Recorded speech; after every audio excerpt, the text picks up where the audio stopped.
लोकतंत्र के महापर्व में 21 राज्यों और केंद्र शासित प्रदेशों की 102 लोकसभा सीटों के लिए पहले चरण के लिए मतदान संपन्न हो चुके हैं।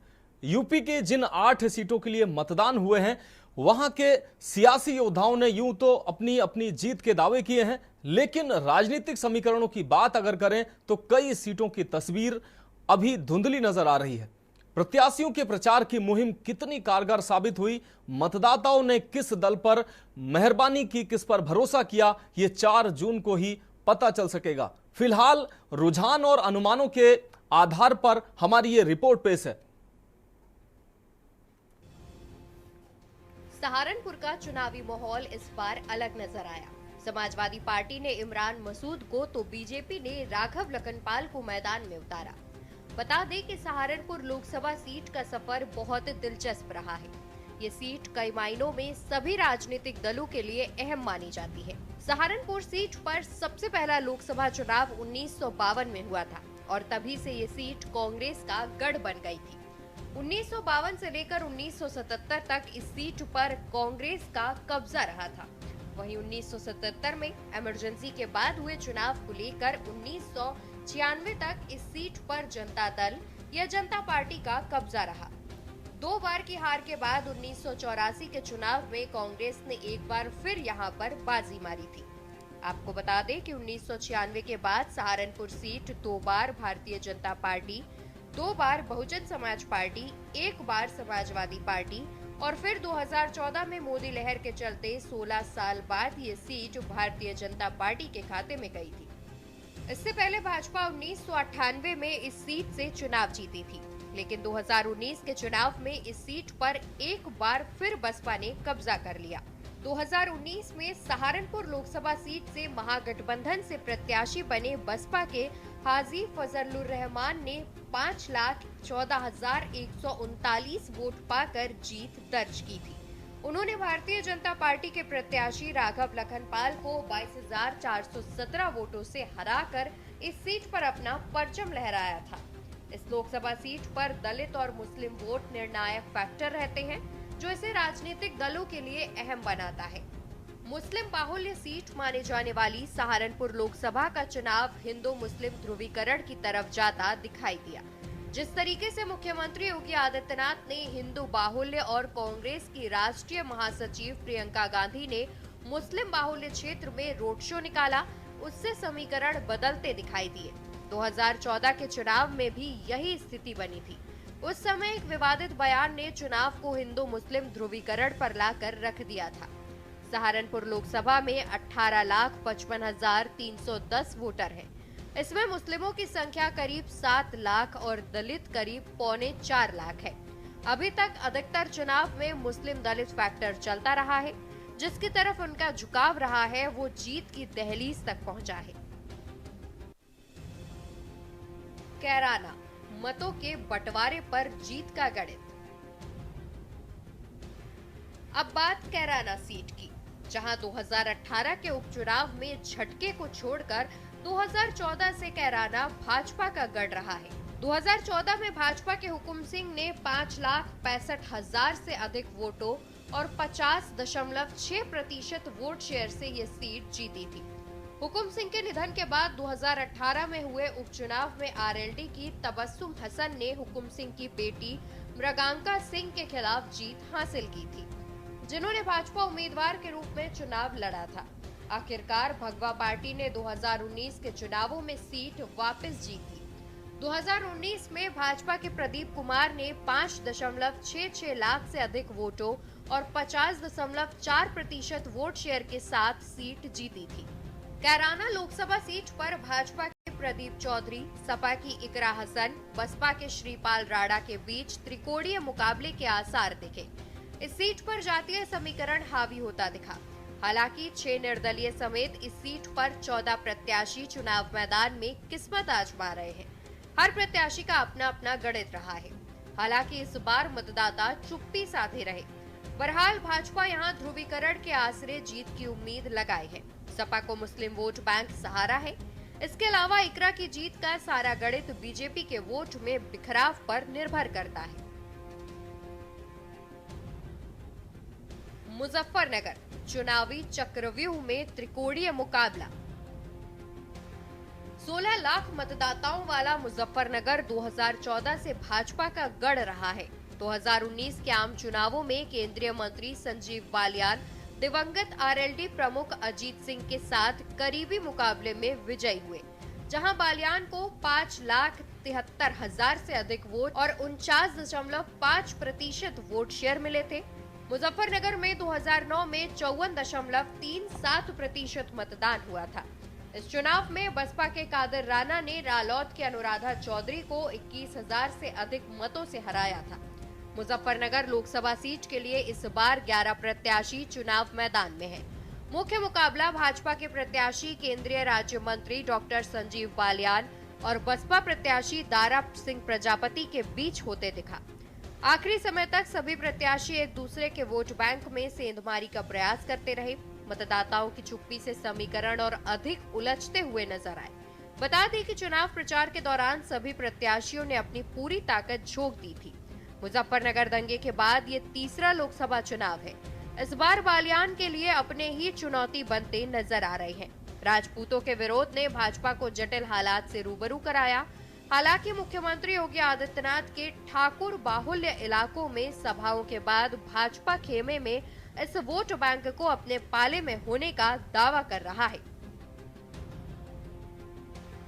बिजनौर मुकाबला कड़ा, सभी के जीत के दावे। बिजनौर निर्वाचन क्षेत्र में 5 विधानसभा सीटें शामिल हैं। पिछले दशक में भाजपा से बसपा में बदलाव देखा गया। 2019 में बसपा के मलूक नागर ने 5.56 लाख से अधिक वोटों और 51% वोट शेयर के साथ सीटें जीती थी। 2014 के लोकसभा चुनाव में भाजपा के कुंवर भारतेंद्र ने 4.86 लाख से ज्यादा वोट और 45.9% वोट शेयर हासिल कर ये सीट हासिल की थी। बिजनौर में 2009 में मतदान प्रतिशत कम रहा। 54.96% लोगों ने मतदान किया था। इस बार आखिरी दिन आते आते जहां सपा के काडर वोट मुस्लिमों में बसपा की सेंधमारी नजर आई, वहीं भाजपा रालौद के काडर वोट सैनी मतदाताओं में सपा की सेंधमारी दिखी। बता दें कि यहां मुकाबला किसी के लिए आसान नहीं है। रालोद जहां भाजपा और अपनी पार्टी के काडर वोट के भरोसे जीत की उम्मीद लगाए है, वहीं सपा मुस्लिमों के साथ साथ सैनी मतदाताओं को जोड़कर जीत का समीकरण अपने पक्ष में बता रही है, जबकि बसपा भी दलित और मुस्लिमों को अपने पाले में आने का दावा करते दिखी। इस बार मतदान में बिजनौर और चांदपुर में मुस्लिमों में बिखराव कम दिखा। वहीं हस्तिनापुर, मीरापुर और पुरकाजी विधानसभा क्षेत्र में ये बिखराव बढ़ा है। यहां सपा से दीपक सैनी, बसपा से विजेंद्र सिंह और भाजपा रालौद गठबंधन से चंदन चौहान मैदान में है।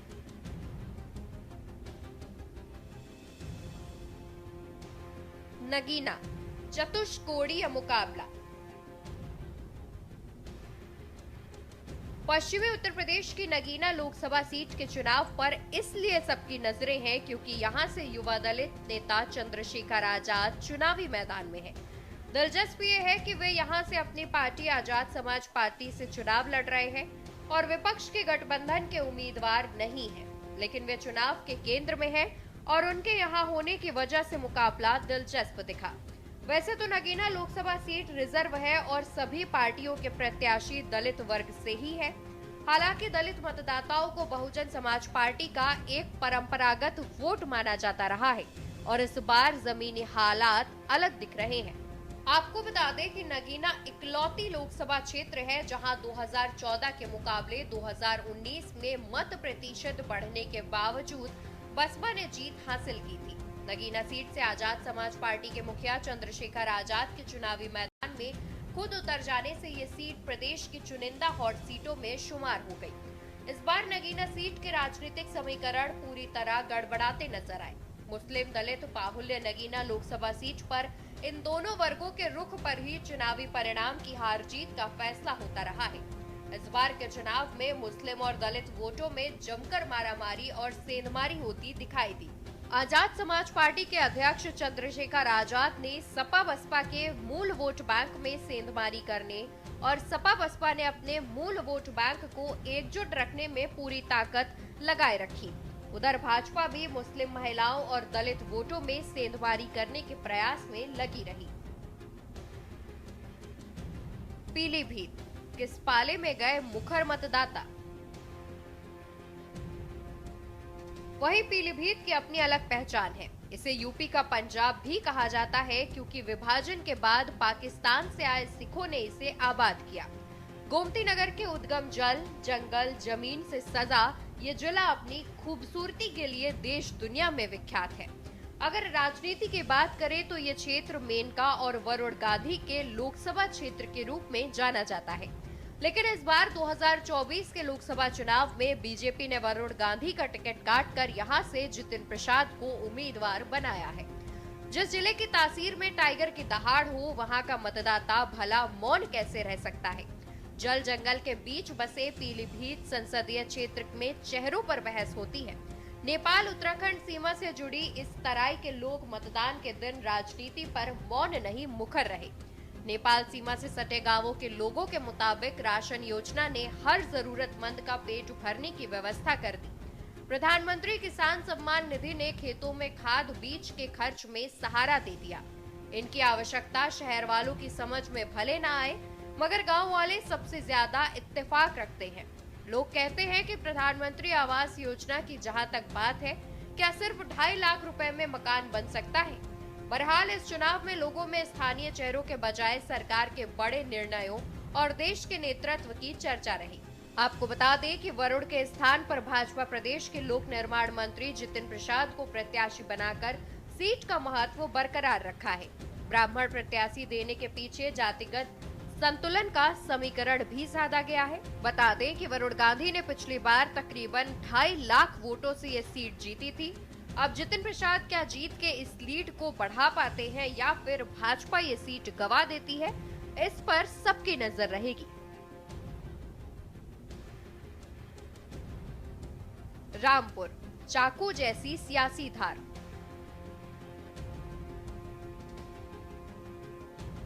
समाजवादी पार्टी और उसके कद्दावर नेता आजम खान के पूर्वगढ़ में पिछले 1 दशक में सपा और भाजपा के बीच कड़ा मुकाबला देखा गया। 2019 के विवादित भाषण मामले में 3 साल की कैद की सजा के कारण खान को अयोग्य घोषित किए जाने के बाद 2022 में हुए उपचुनाव में भाजपा ने सीट वापस जीत ली थी।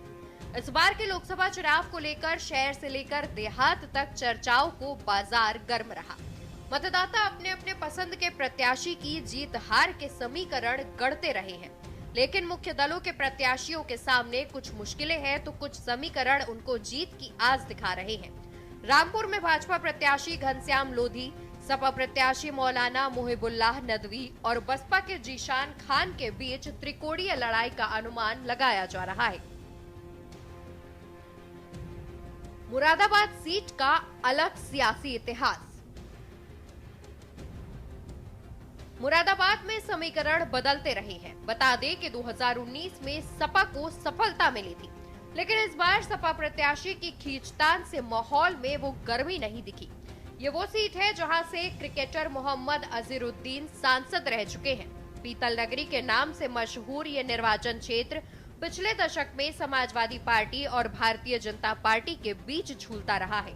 2019 में समाजवादी पार्टी के डॉक्टर एसटी हसन ने 6.49 लाख से अधिक वोट हासिल किए थे और 50% से अधिक वोट शेयर हासिल कर सीट जीती थी। आपको बता दें कि मुरादाबाद उत्तर प्रदेश की एक महत्वपूर्ण लोकसभा सीट है। यहाँ बने पीतल के सामान का निर्यात कई देशों में होता है, जिसके चलते मुरादाबाद इंपोर्ट एक्सपोर्ट हब भी है। मुरादाबाद लोकसभा की बात करें तो उसमें कुल 5 विधानसभा आती है। वही मुरादाबाद का इतिहास रहा है कि यहाँ हर लोकसभा चुनावों में अलग पार्टी का सांसद बनता रहा है। पिछले कई सालों से सीट पर जातीय समीकरण हार जीत को तय करते रहे हैं। पिछले लोकसभा चुनाव में समाजवादी पार्टी की टिकट से एसटी हसन ने मुरादाबाद में एक बड़ी जीत दर्ज की थी। तब भाजपा दूसरे नंबर पर रही और कांग्रेस को तो काफी कम वोट मिले थे। पिछले लोकसभा चुनाव में मुरादाबाद सीट पर समाजवादी पार्टी और बहुजन समाज पार्टी का गठबंधन था। ऐसे में दोनों ने संयुक्त रूप से एसटी हसन को मैदान में उतारा था। उस चुनाव में बीजेपी के कुंवर सर्वेश सिंह को टक्कर देने का काम कर रहे थे। बड़ी बात यह थी कि 2014 में मोदी लहर के दम पर कुंवर सर्वेश सिंह ने भी मुरादाबाद सीट से बड़ी जीत दर्ज कर रखी थी। इसी वजह से पिछली बार भी बीजेपी ने उन्हीं पर भरोसा जताया, लेकिन एसटी हसन ने सभी समीकरणों को तोड़ते हुए एक बड़ी जीत दर्ज की। उन्होंने भाजपा के कुंवर सर्वेश सिंह को 58,000 से भी ज्यादा मतों से हरा दिया था। उस चुनाव में कांग्रेस ने इमरान प्रतापगढ़ी को मैदान में उतारा था, लेकिन उन्हें 60,000 वोट भी नहीं मिल पाए थे। मुरादाबाद के जातीय समीकरण की बात करें तो इस सीट पर 45% से भी ज्यादा मुसलमान हैं और पिछले कई सालों से यही वर्ग इस सीट पर हार जीत तय करता रहा है। इसके अलावा अनुसूचित जाति के जाटा वोटर भी मुरादाबाद में निर्णायक साबित होते रहे हैं। स्पेशल डेस्क के न्यूज इंडिया।